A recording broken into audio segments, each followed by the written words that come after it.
منو برق چشمام تو و شال رنگی، چه احساس خوبی، چه حال قشنگی، یه شیرینی خاص میونه چشاته، یه آرامش من همیشه باهاته.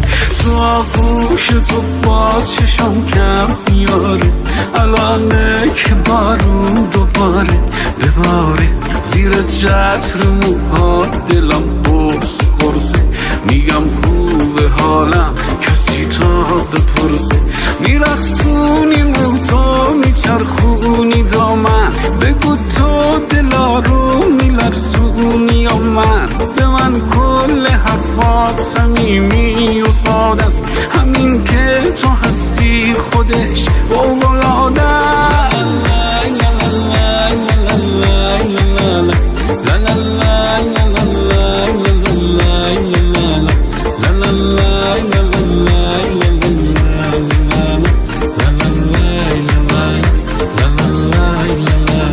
منو برق چشمام تو و شال رنگی، چه احساس خوبی، چه حال قشنگی، یه شیرینی خاص میونه چشاته، یه آرامش من همیشه باهاته.